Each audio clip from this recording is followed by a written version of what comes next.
जय सिया राम, जय राधा कृष्ण। गर्ग संहिता वृंदावन खंड 15वां अध्याय। श्री राधा का गवाक्ष मार्ग से श्री कृष्ण का रूप दर्शन करके प्रेम विहल होना।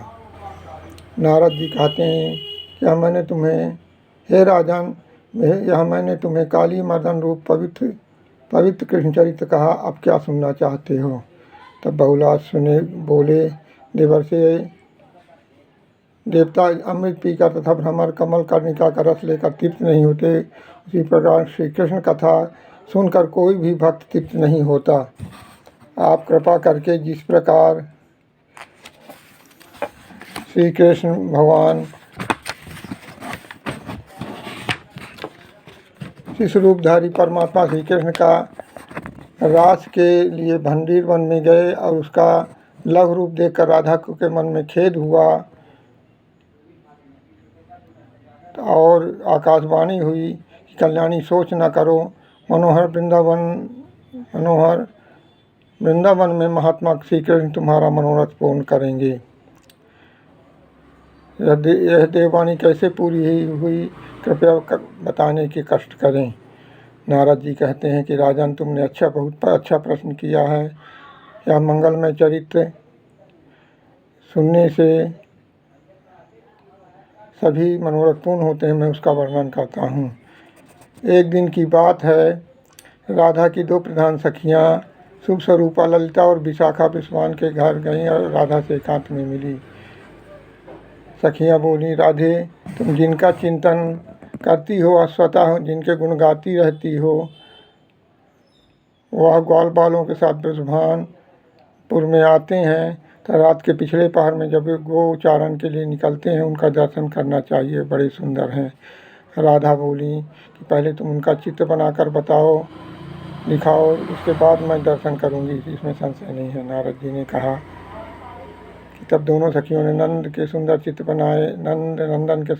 बनाए जिसमें नूतन और मधुर भरा था। उनका चित्र देख करके राधा हर्ष से विहल हो गईं।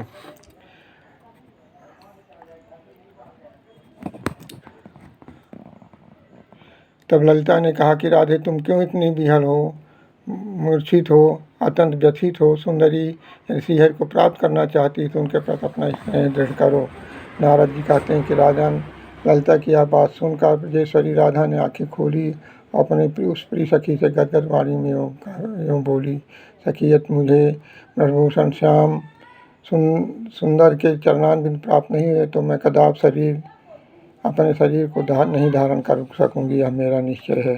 नारद जी कहते हैं कि मिथिलेश्वर, राधा की यह बात सुनकर ललिता भय से विहल हो यमुना के मनोहर तट पर श्री कृष्ण के पास गईं और वे राधा के प्रेम प्रसंग को सुनाया। ललिता बोली, श्याम सुंदर, जिस दिन से राधा ने तुम्हारे अद्भुत मोहन रूप को देखा है, उस दिन से स्तंभन रूप सात्विक भाव से अधीन हो गई हैं। तुम उसके साक्षी हो। भूतल पर कौन सी ऐसी बात है जो तुमसे विदित न हो।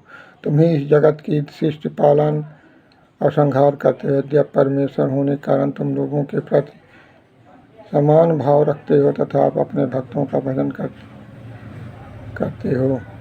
नारद जी कहते हैं कि राजन, ललिता की यह बात सुनकर ब्रज के साक्षात देवता भगवान श्री कृष्ण मेघ गर्जन के समान गंभीर वाणी में बोले। भगवान ने कहा, भामिन, मन का सारा भाव स्वतः एकमात्र तुम मुझ पर आत्मा पुरुषोत्तम की ओर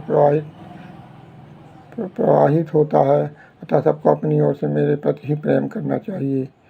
इस भूतल पर प्रेम के समान दूसरा कोई साधन नहीं है। भंडीर वन में जो राधा के हृदय में जो जैसे मनोरथ उदय हुआ है, वह पूर्ण होगा।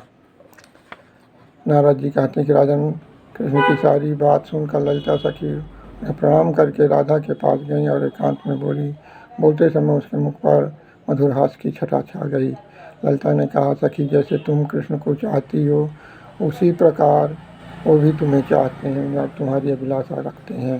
तुम दोनों तेज भाव से रहित एक हैं, लोग अज्ञानवश तुम्हें दो मानते हैं। नारद जी कहते हैं, नरेश्वर, सखी की आवाज़ सुनकर रसेश्वरी राधा ने संपूर्ण धर्मवेत्ताओं में श्रेष्ठ चंद्रवना सखी से बोली, राधा बोली, तुम श्री कृष्ण की प्रसन्नता के लिए किसी देवता की ऐसी पूजा बताओ जो परम सौभाग्यवर्धक, महान पुण्यजनक, मनोवांछित फल देने वाली हो।